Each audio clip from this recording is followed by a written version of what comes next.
Hey guys, welcome back to CA Dreams YouTube channel. So this is me Soumya Agarwal back with another chapter, that is your chapter number 10, company audit. Before this chapter I have given you 5 chapters. Chapter number 1, 2, 3 and chapter number 11 are totally in Hindi, but chapter number 4 is in both the languages. I have explained in Hindi and then I have explained in English. Okay, so the South Indian students can go and watch the chapter number 4 if you have any other problem, if you have any problem in understanding that chapter. Okay, also let me tell you that my English is not that fluent. I'm just trying to explain you in the best possible way, so there might be some mistakes, or there might be some areas where I could not be that much clear, so I'm really sorry for that, but I'm trying my best to improve it. Okay, so this was just a disclaimer for my South Indian viewers. And also, one more thing I wanted to tell you is that please let me know through the comment section that what other chapters do you need. Okay, so that I can plan the other chapters accordingly. So the for the chapter I will get the maximum comments, I will bring the that chapter after this chapter number 10. Okay, so first I will explain you the topic in Hindi and then I will explain you the same topic in English. And if I will find that that topic requires another video, okay, a full video in English only, so I'll prepare a separate video for English and this video will be only in Hindi. Okay, so let's wait and watch that. Let's see that how much duration does our Hindi explanation covers, and then accordingly we will plan for English explanation. If I will explain you in English in this video only, I'll drop the timestamp in the comment section. Okay, so let's get started. In this chapter we are going to study Hindi explanation started. Okay, so in this chapter we are going to study various topics: appointment of auditor, rotation, audit committee. Okay, so first let's start with the eligibility, qualifications and disqualifications of an auditor. Now eligibility का क्या मतलब होता है? The person who has crossed the limit of 18 or above is eligible to vote in India. Okay, तो what is this eligibility criteria, कि मतलब जब वो 18 साल या उससे ज़्यादा का हो जाएगा तो उसको ये राइट मिल जाएगा कि वो वोट दे सकता है. ठीक है ना, तो he will be have the right to vote. इसी तरह से एलिजिबिलिटी का क्या मतलब हुआ कि कौन है जो एलिजिबल हो जाएगा. एलिजिबल का ये मतलब हुआ कि अब इतने सारे लोग एलिजिबल होते हैं वोट के लिए, बट क्या सारे के सारे जाके वोट करते हैं? नहीं करते हैं. Although it is the duty of the citizens, but still some citizens do not perform their duty, या फिर कुछ कुछ ऐसे होते हैं कि उनकी सिचुएशन ही नहीं होती कि वो अपनी ड्यूटी परफॉर्म कर सकें, जाके वोट दे पाएँ. ठीक है ना, कुछ भी मेडिकल कंडीशन या कुछ भी. तो अपार्ट फ्रॉम दैट अगर हम उसको साइड में रख देते हैं तो एलिजिबल ज़रूरी नहीं कि जो एलिजिबल है वो उस चीज़ को करे ही, लेकिन एलिजिबिलिटी क्राइटेरिया क्या हो गया कि कौन कौन एक मतलब ऑडिटर बनने के लिए एलिजिबल है. ठीक है, तो वो हम लोग देखने वाले हैं. Then qualifications and disqualifications. अब क्वालिफिकेशंस एंड डिसक्वालिफिकेशंस क्या हो गया? एलिजिबल का तो ये मतलब हो गया कि अगर वो उस क्राइटेरिया तक आ गया तो वो ऑडिटर बन सकता है. वो उसकी मर्ज़ी है कि वो ऑडिटर बने या नहीं बने. अब क्वालिफिकेशंस एंड डिसक्वालिफिकेशंस क्या हो गई कि अगर कोई भी ऐसी कंडीशन हो जाएगी तो वो डिस्क्वालीफाइड हो जाएगा. मतलब ऑल्दो एलिजिबिलिटी क्राइटेरिया में वो आ रहा था, लेकिन अगर कुछ ऐसा ऐसा हो गया जो हम डिस्क्वालिफिकेशंस में पढ़ेंगे तो वो एलिजिबिलिटी क्राइटेरिया से बाहर हो जाएगा. मतलब फिर वो एलिजिबल नहीं रह जाएगा ऑडिटर बनने के लिए.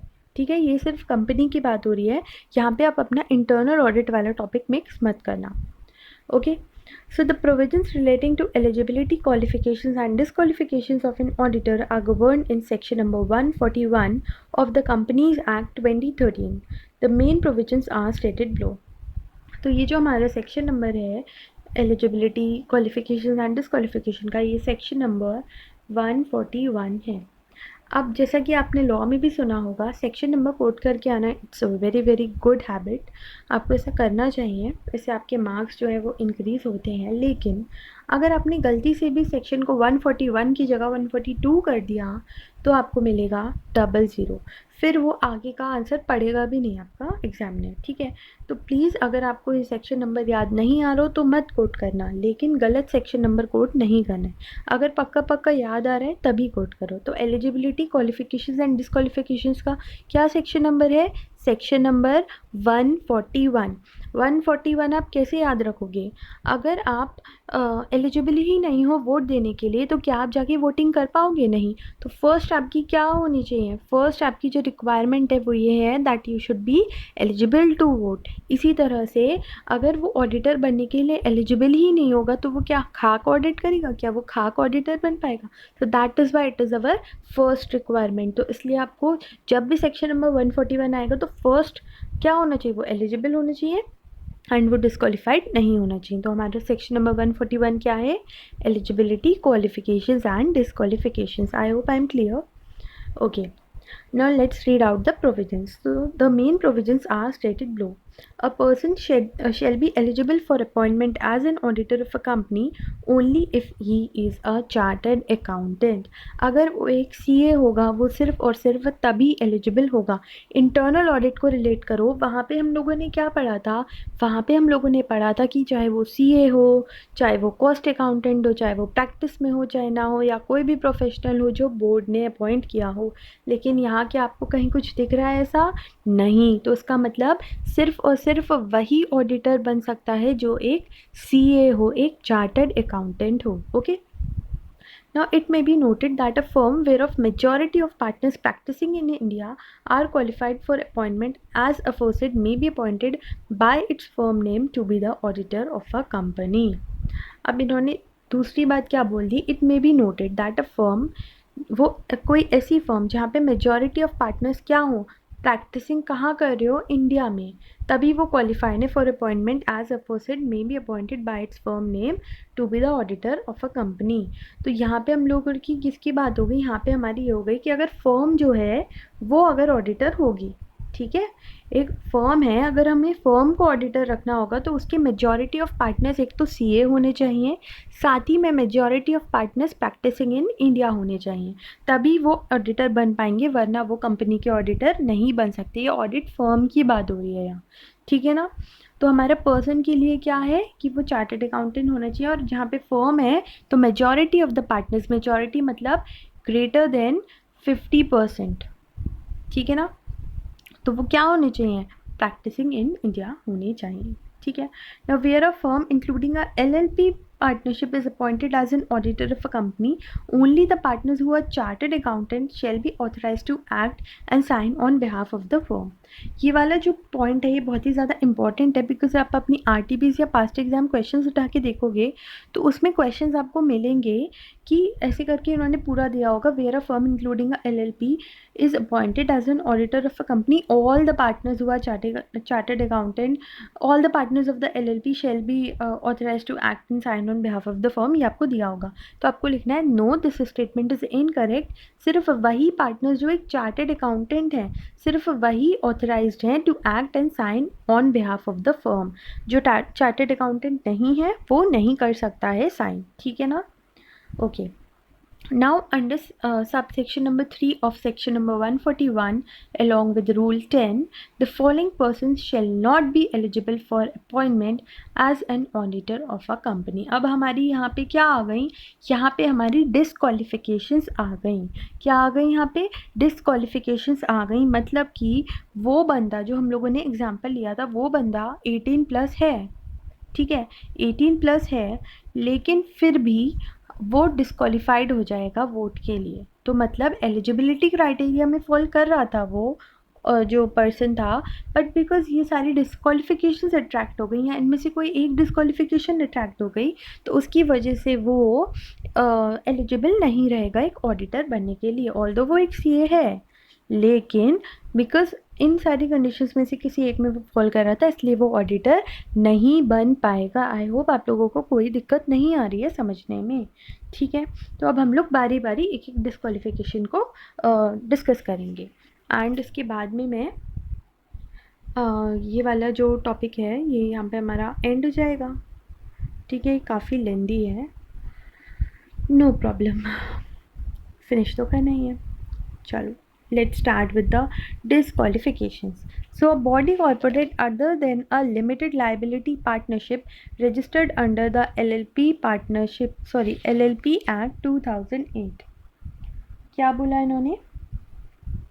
इन्होंने बोला जो बॉडी कॉर्पोरेट जो LLP नहीं है, ठीक है, registered under the LLP act, a body corporate other than a LLP, मतलब वो बॉडी कॉर्पोरेट जो कि LLP नहीं है, तो वो क्या होगी? वो डिस्क्वालिफाइड होगी। A body corporate other than a limited liability partnership, मतलब कोई भी बॉडी कॉर्पोरेट सिर्फ LLP ही जो है वो क्वालिफाइड होगी, बाकी जितनी भी हमारी बॉडी कॉर्पोरेट्स हैं वो क्या होंगी? वो हमारी डिस्क्वालिफाइड होंगी, ठीक है। बॉडी कॉर्पोरेट क्या होंगी? डिस्क्वालिफाइड होंगी। अब मैं आपको बॉडी कॉर्पोरेट के लिए इसकी एक प्रॉपर आपको डेफिनेशन एक बार अभी देखकर बताती हूँ मैं, तभी हम उसको डिस्कस करेंगे। ये वाला आपका टर्म जानना बहुत ज़रूरी है, तो just give me a second, मैं आपको ये बॉडी कॉर्पोरेट जो है ये अच्छे से एक्सप्लेन कर देती हूँ। तो अभी तक मैंने क्या बोला? कोई भी बॉडी कॉर्पोरेट एलिजिबल नहीं होगी, मतलब डिस्क्वालिफाइड है, अदर देन LLP, मतलब limited liability partnership registered under LLP act 2008। मतलब LLP जो है वो तो हमारी ऑडिटर बन सकती है, वो हमने ऊपर पढ़ ही लिया, लेकिन और कोई बॉडी कॉर्पोरेट हमारी ऑडिटर नहीं बन सकती है। तो मैं आपको ये बॉडी कॉर्पोरेट अभी एक्सप्लेन करती हूँ।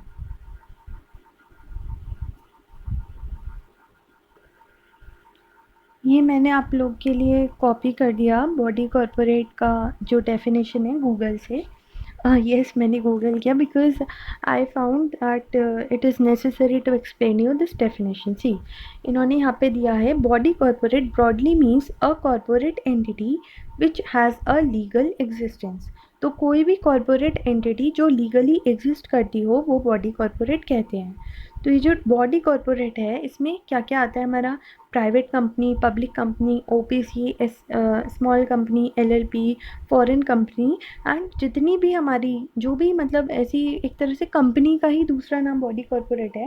मतलब कोई भी कॉरपोरेट जहाँ पे मतलब काफ़ी सारे लोग हों जिसको एक लीगल एग्जिस्टेंस मिला हो, जहाँ पे एक दो या दो से ज़्यादा लोग एक कॉरपोरेशन में काम कर रहे हों एंड उस उनकी जो एंटिटी है उसको एक लीगल एग्जिस्टेंस मिला हो, तो उन सबको हम बॉडी कॉरपोरेट कहते हैं, ठीक है। लेकिन हमारी जितनी सारी की सारी बॉडी कॉरपोरेट हमारी एलिजिबल नहीं होती हैं to be the auditor of a company. तो कोई भी प्राइवेट कंपनी हमारी ऑडिटर नहीं बन सकती, OPC हमारी ऑडिटर नहीं बन सकती, लेकिन LLP हमारी ऑडिटर बन सकती है, ठीक है। तो इन्होंने फर्स्ट डिस्क्वालिफिकेशन क्या दी? Body corporate. I hope now it is clear. अगर मैं आपको ये नहीं बताती तो शायद आप लोग को क्लियर नहीं होता, दैट इज़ वाई मुझे इसको गूगल करके आप लोग को बताना पड़ा। Okay, now second disqualification is, तो फर्स्ट डिस्क्वालिफिकेशन में हमारा कौन डिस्क्वालिफाइड है? Body corporate other than LLP, because LLP तो हमारी ऑडिटर बन सकती है, उसके बारे में हमने ऊपर पढ़ ही लिया, ठीक है ना। Now second is your an officer और एम्प्लॉय ऑफ अ कंपनी। अब कंपनी का ही बंदा है, उसका ऑफिसर है एंड या फिर उसका एम्प्लॉय है, तो क्या वो उसका ऑडिट करेगा? अगर मेरे को बोला जाए कि सौम्या तुम ये जो तुमने आंसर्स लिखे हैं इसको खुद ही चेक कर लो, तो मैं तो खुद को फुल मार्क्स दे दूँगी, है ना। तो इसी तरह से आप भी करोगे। तो इसलिए हम कभी भी कोई ऑफिसर या एम्प्लॉय जो होता है कंपनी का, उसको उस कंपनी का ही ऑडिटर नहीं बना सकते हैं, ठीक है। Now, a person who is a partner or who is in the employment of an officer or employee of the company. A person who is a partner, ठीक है। फर्स्ट पार्ट इन्होंने क्या बोला? जो पर्सन पार्टनर है, किसका? या तो ऑफिसर का या एम्प्लॉय का।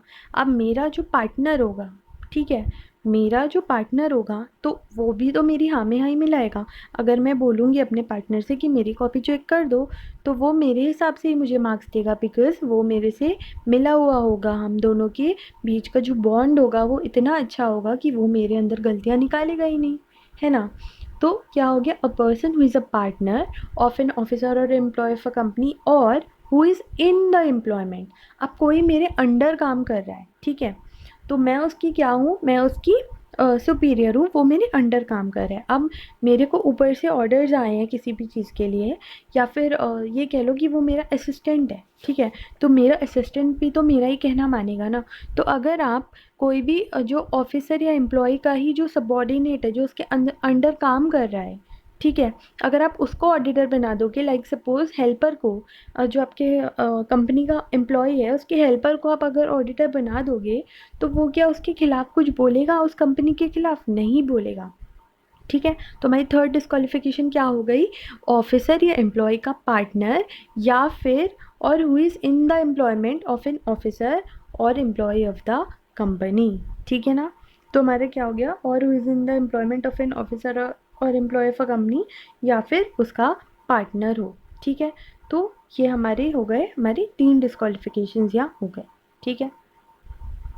फिर उसके बाद में अ पर्सन हु और हिज रिलेटिव और पार्टनर इज़ होल्डिंग, मतलब वो बंदा खुद या फिर उसका रिलेटिव या उसका पार्टनर, ठीक है, वो क्या कर रहा है? वो खुद होल्ड कर रहा है कोई भी सिक्योरिटी और इंटरेस्ट इन द कंपनी, या फिर कंपनी की सब्सिडरी में, या कंपनी की होल्डिंग में, या एसोसिएट में, या फिर subsidiary of such holding company. अब मैं आपको ये यहाँ से बताती हूँ, ये कंपनी है, ये उसकी होल्डिंग है, ये कंपनी की सब्सिडरी है, और ये क्या है? कंपनी की एसोसिएट है, ठीक है। तो holding company, company, subsidiary company, associate company, ठीक है। और हमारा इन्होंने क्या बोला? Subsidiary of such holding company. तो अगर इसमें से किसी का भी वो या तो रिश्तेदार है या पार्टनर है, किसका? कोई भी पर्सन, मतलब कि मैं, मेरा कोई रिलेटिव या मेरा पार्टनर, अगर उस कंपनी की होल्डिंग में, या फिर उस कंपनी की सब्सिडरी में, या फिर उस कंपनी की एसोसिएट में, या फिर उसकी जो होल्डिंग है उसकी सब्सिडरी में, कंपनी की होल्डिंग की सब्सिडरी में अगर कोई भी सिक्योरिटी या इंटरेस्ट होल्ड कर रहा है, ठीक है, तो उसको भी हम ऑडिटर अपॉइंट नहीं कर सकते हैं। लेकिन इसमें इन्होंने एक एक्सेप्शन दिया है, इन्होंने ये बोला है, कंडीशन दी है कि जो रिलेटिव है वो फेस वैल्यू, ठीक है, फेस वैल्यू पे ध्यान रखना, वो 1 लाख तक की फेस वैल्यू की सिक्योरिटी या इंटरेस्ट कंपनी में हेल्ड कर सकता है, ठीक है।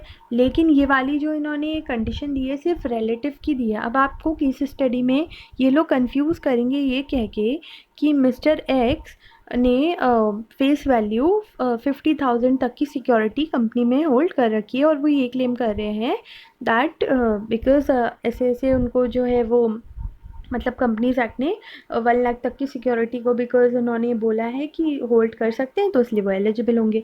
तो उसमें आप लिख के आओगे नो, ये वाली जो कंडीशन है, एलिजिबिलिटी जो है ये 1 लाख तक की, ये सिर्फ और सिर्फ रिलेटिव है। तो अगर मिस्टर एक्स के रिलेटिव है तो उनको ये मिलेगी एग्जम्पशन 1 लाख तक की, लेकिन अगर वो मिस्टर एक्स खुद हैं तो उनको वो नहीं मिलेगी। तो मतलब जिस बंदे को आप ऑडिटर की तरह अपॉइंट कर रहे हो, उसका रिलेटिव, यहाँ पे पार्टनर भी नहीं दिया है, सिर्फ रिलेटिव के लिए है ये, तो उसका रिलेटिव 1 लाख तक की सिक्योरिटी कंपनी में हेल्ड कर सकता है।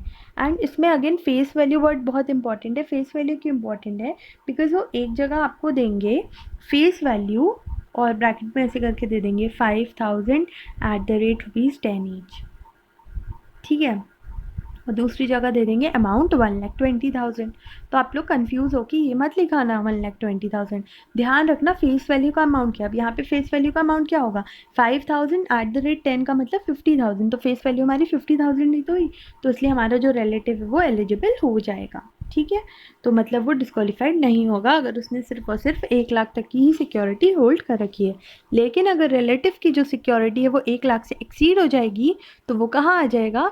डिसक्वालिफिकेशन क्राइटेरिया में वो आ जाएगा। It may also be noted that the condition of 1 lakh shall, wherever relevant, be also applicable in case of a company not having share capital or other securities. तो उन्होंने बोला है कि ये वाली जो मतलब 1 लाख तक की है ये हर सिचुएशन में रिलेटिव के पास में रहेगी। Students may also note that in the event of acquiring any security or interest by a relative above the threshold prescribed, the corrective action to maintain the limits as specified above shall be taken by the auditor within 16 days of such acquisition or interest. Now this is very interesting point. इसमें इन्होंने ये बोला है कि जैसे अभी तक जो मिस्टर एक्स का रिलेटिव था ना, वो 1 लाख की लिमिट के अंडर कर रहा था, ठीक है, उसके अंदर अंदर वो सिक्योरिटी होल्ड कर रहा था। बट हुआ क्या, 1 अप्रैल 2020 को उसको क्या हुआ ना, उसकी जो लिमिट थी वो एक्सीड हो गई। ठीक है, उसकी जो लिमिट थी सिक्योरिटी की उस कंपनी में वो एक्सीड हो गई 1 लाख। तो अब ये तो क्या हो गई, डिस्क्वालिफिकेशन क्राइटेरिया में आ गई, क्योंकि रिलेटिव को भी सिर्फ 1 लाख तक की परमिशन है कि ठीक है 1 लाख तक की आप सिक्योरिटी हेल्ड कर सकते हो। तो उस सिचुएशन में क्या होगा, उस सिचुएशन में जो ऑडिटर है, ठीक है, उसको 60 डेज़ के अंदर अंदर करेक्टिव एक्शन लेना होगा, मतलब उसको डिस्क्वालीफाई हो जाना पड़ेगा। तो स्टूडेंट्स में note that in the event of acquiring any security by a relative above the threshold prescribed, the corrective action to maintain the limits as specified should be taken by the auditor within 60 days। तो या तो वो उसकी limit को कम करेगा या फिर वो इनएलिजिबल हो जाएगा टू बी द ऑडिटर। ठीक है, मतलब वो रेजिग्नेशन दे देगा। Now the following points merit consideration in this regard। अब जो value of shares है 1 lakh that can be held by relative is the face value not the market value। So this is what I was explaining you कि वो market value नहीं, वो सिर्फ face value है। ठीक है, तो face value ही हमें देखना है। Then the limit of 1 lakh would be applicable where the securities are held by the relative of the auditor and not where securities are held by an auditor himself और his partner. ये भी मैंने आप लोग को अभी mister x वाले example से बताया। मिस्टर एक्स खुद या उसका पार्टनर अगर 1 लाख तक की सिक्योरिटी हेल्ड कर रहा है तो वो एलिजिबल नहीं होगा। ये सिर्फ और सिर्फ 1 लाख वाली लिमिट किसके लिए एप्लीकेबल है, रिलेटिव के लिए। In case of an auditor और his partner securities of even a small value shall be a disqualification. मतलब अगर रिलेटिव ने और पार्टनर ने अगर 1 रुपये तक की भी कोई भी सिक्योरिटी हेल्ड कर रखी है कंपनी में तो वो डिस्क्वालीफाइड हो जाएंगे। ठीक है, Now grace period of 60 days for corrective action shall apply only in respect of securities held by relatives। This would not apply to the auditor or his partner। अब ये जो पीछे 60 days वाली लिमिट थी ये भी सिर्फ और सिर्फ रिलेटिव के लिए है, ऑडिटर या पार्टनर के लिए नहीं है।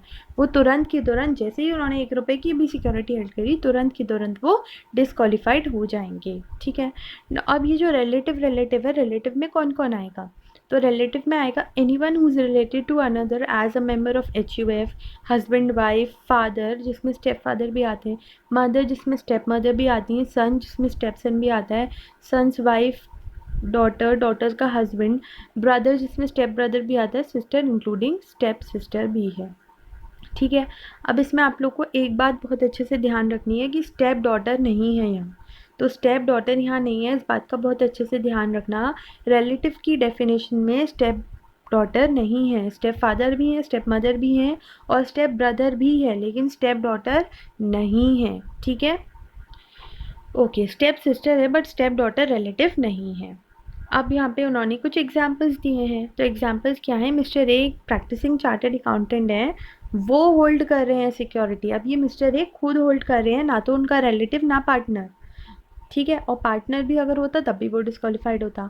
तो क्या मिस्टर ए क्वालिफाइड है, तो आएगा नहीं, वो क्वालिफाइड नहीं है, वो क्या है, डिस्क्वालीफाइड है, क्योंकि उन्होंने सिक्योरिटी होल्ड कर ली। ठीक है, ना मिस्टर पी भी एक चार्टर्ड अकाउंटेंट है और मिस्टर क्यू जो है वो मिस्टर पी के रिलेटिव हैं।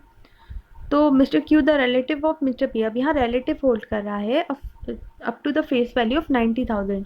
तो हाँ, ये एलिजिबल होंगे क्योंकि इनका जो लिमिट है ये तो 1 लाख तक की सिक्योरिटी हेल्ड कर सकते हैं, लेकिन यहाँ पे तो उन्होंने सिर्फ 90,000 तक की करी है, तो that is why he will not be disqualified. ठीक है, एग्जाम्पल 3 में इन्होंने क्या बोला है, messrs BC and company in an audit firm having partners mister B and C and mister A the relative of mister C is holding securities of MWF having face value of 1,01,000। So whether messrs BC and company is qualified from being appointed as an auditor of MWF Limited। तो इन्होंने बोला है a person is disqualified to be the auditor of as if he or his relative is holding any security। तो इसमें तो disqualification हो जाएगी क्योंकि ये जो लिमिट है ये 1 लाख से भी ज़्यादा एक्सीड हो गई है। ठीक है, इसमें देखिए क्या है, इसमें पार्टनर्स हैं मिस्टर बी, मिस्टर सी। ठीक है, और जो मिस्टर ए हैं वो मिस्टर सी के पार्टनर हैं। अब बिकॉज उनकी फेस वैल्यू ही जब 1 लाख से एक्सीड हो गई तो वो अपने आप ही डिस्क्वालीफाइड हो गए ना। तभी उसके बाद में एग्जाम्पल नंबर 4 है, Mrs Ram and company RM and company is an audit firm having partners CAR and CAM। The firm has been offered the appointment as an auditor of ENN Limited for the financial year 2016-17। Mr. B, the relative of CAR, is holding 5,000 shares face value of rupees 10 each in ENN Limited having market value of 1,50,000. So whether Messrs RM and company is disqualified to be appointed as an auditor. तो अब देखिए इसमें क्या आ गया इन्होंने, इसमें इनका जो वही वाला पॉइंट आ गया जो मैंने आप लोग को बोला था, इसमें आप क्या देखोगे, फेस वैल्यू देखोगे। तो यहाँ तक तो उन्होंने वही प्रोविजन को एक्सप्लेन किया एंड आंसर लिखने का भी तरीका आप देख लो, एज पर सेक्शन दिस, और ऐसे करके आपने पहले यहाँ प्रोविजन एक्सप्लेन किया। फिर इन द इंस्टेंट केस इसमें क्या है, मिसेस RM जो है वो ऑडिट फर्म है जिसमें 2 पार्टनर हैं और मिस्टर B जो है रिलेटिव है जिन्होंने ऐसे करके होल्ड किया। तो ये अबाउट द केस हो गया।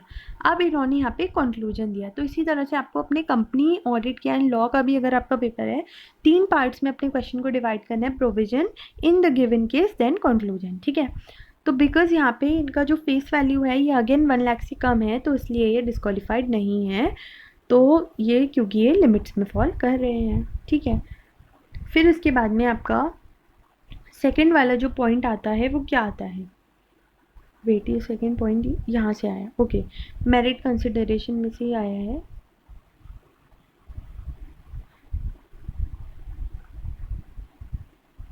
अच्छा, ये वाला पॉइंट आपका ये यहाँ पर ही ओवर हो गया। ओके, ये वाला पॉइंट के बाद आया है, यहाँ पे जो था ये पॉइंट तो इसी के बारे में एक्सप्लेनेशन था। अब जो हमारा आया पर्सन हु और इज रिलेटिव और पार्टनर, अब हमारे सेकंड पॉइंट आया, अ पर्सन वो खुद, ठीक है, एक्स, या तो उसका रिलेटिव या उसका पार्टनर। ठीक है, रिलेटिव या पार्टनर, पी है ये।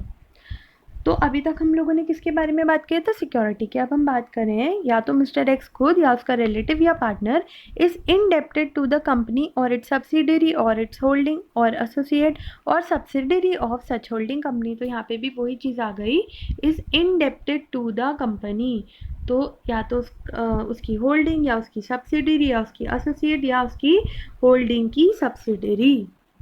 तो अगर वो उसको इनडेप्टेड है, कौन, मिस्टर एक्स खुद, उसका रिलेटिव या partner, in excess of ₹5 lakh, तो वो जो है कंपनी को इनडेप्टेड नहीं होना चाहिए।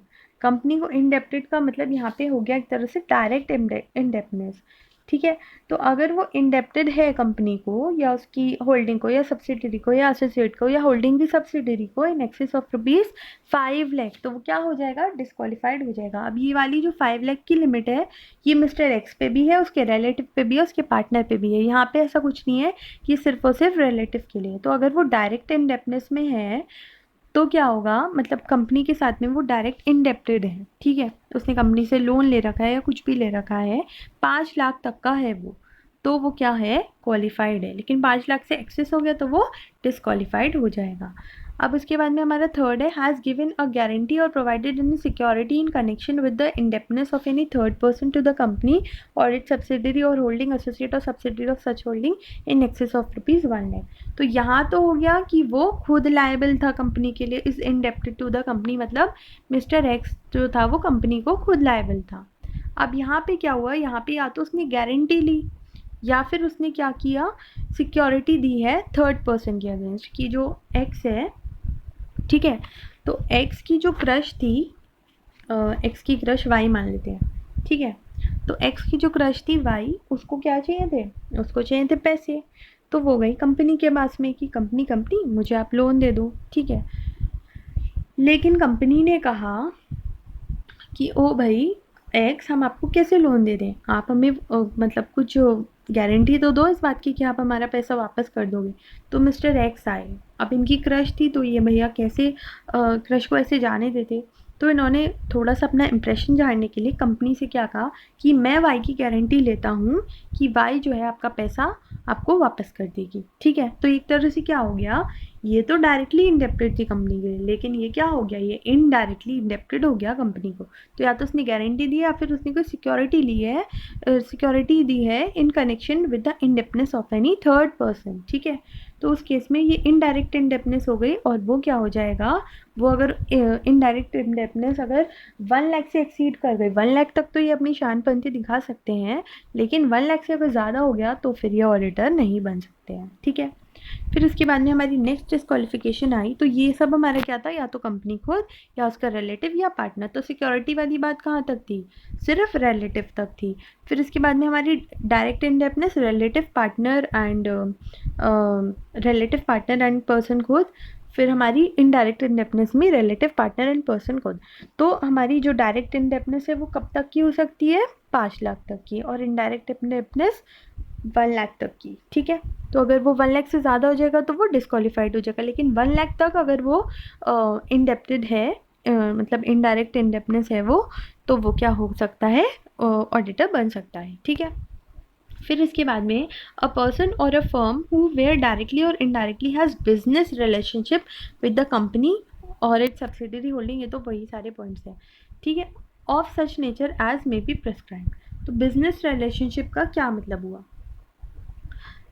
ये वाला जो पॉइंट है ना, बिजनेस रिलेशनशिप, ये मैं मतलब यहाँ पे दिया हुआ तो है proper explanation, but because 30 minutes का वीडियो मतलब बन गया है, तो मैं इसको सिर्फ यहीं तक रखती हूँ आज। ठीक है, तो लेट मी नो कि आप लोग को कितना समझ में आया है। And for the south Indian viewers I will cover the English explanation of the same topic in the next video, but please मेरे को अभी तक का फीडबैक दो, बिकॉज़ अभी तक मैंने आप लोग को लॉ में भी कंपनी लॉ नहीं पढ़ाई है। ठीक है ना, तो इसलिए मेरे को एक बार इस चीज़ का फीडबैक लेने दो कि मुझे कैसा रिस्पॉन्स मिल रहा है। अगर मुझे अच्छा रिस्पॉन्स मिलेगा तो मैं ये चैप्टर कंटिन्यू करूँगी, एंड वरना मैं कोई और चैप्टर ऑडिट का आपको पढ़ाऊँगी। ठीक है, तो हम लोगों ने सिर्फ अभी तक 4 डिस्क्वालिफिकेशन डिस्कस किए हैं, एंड अगर आपको मज़ा आया हो, समझ में आया हो, then please let me know in the comment section, and फिर मैं इसको कंटिन्यू करती हूँ। So I am ending this video here, and if you haven't watched my previous lectures then please go and watch them. I will provide the links in the description box, so you must go and check them. उसको मैंने कोशिश की है अपनी तरफ से अच्छे से एक्सप्लेन करने की। ठीक है ना, so ending this video here and thank you so much.